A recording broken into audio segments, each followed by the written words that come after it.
Hi అండి, అందరూ ఎలా ఉన్నారండి? ఈరోజైతే నేను గోంగూర పప్పు చేయబోతున్నానండి. దానికి కావాల్సిన పచ్చిమిరపకాయలు 5, 6, 4 టమాటాలు, ఒక అల్లం, గోంగూర,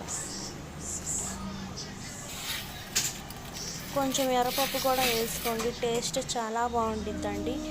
ఇలా కడిగి నానబెట్టుకోవాలండి 5 నిమిషాల పాటు. దాంట్లోకి ఉల్లిపాయలు, 5, 6 పచ్చిమిరపకాయలు, 4 టమాటాలు, గోంగూర వేసుకోవాలండి. దాంట్లో తగినంత ఉప్పు, కారం, పసుపు వేసుకొని కుక్కర్కి పెట్టేయాలండి.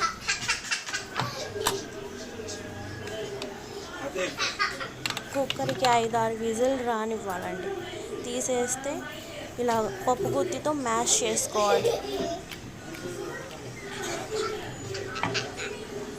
మ్యాష్ చేసుకొని తాలింపు పెట్టుకోవాలండి. తాలింపు కావలసినవన్నీ పెట్టుకోవాలండి. పెరుగు, మిర్చి, తిరగమోత గింజలు, వెల్లుల్లి రెబ్బ, జీలకర్ర, పచ్చిమిరపకాయలు, ఎండుమిరపకాయలు అండి. ఇలా పప్పు గుత్తితో ఇలా మెత్తగా మ్యాష్ చేసుకోవాలండి. కొంచెం ఆయిల్ వేసుకొని పెనం పెట్టి వేడయిన తర్వాత 2 స్పూన్ల నూనె వేసుకోవాలండి.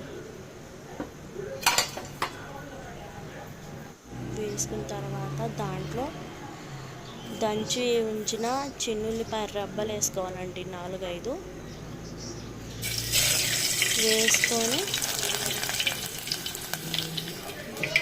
తర్వాత జీలకర్ర, తిరగమోత గింజలు, పెరుగు ఇచ్చి వేసుకోవాలండి. బాగా కొంచెం ఫ్రై చేసుకోవాలండి, ఎర్రగా రావాలండి.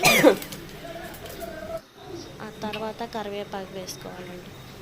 వేసుకున్న తర్వాత ఈ పప్పుని దాంట్లో వేసి కలిపేయాలి. అంతే, ఎంతో సింపుల్గా గోంగూర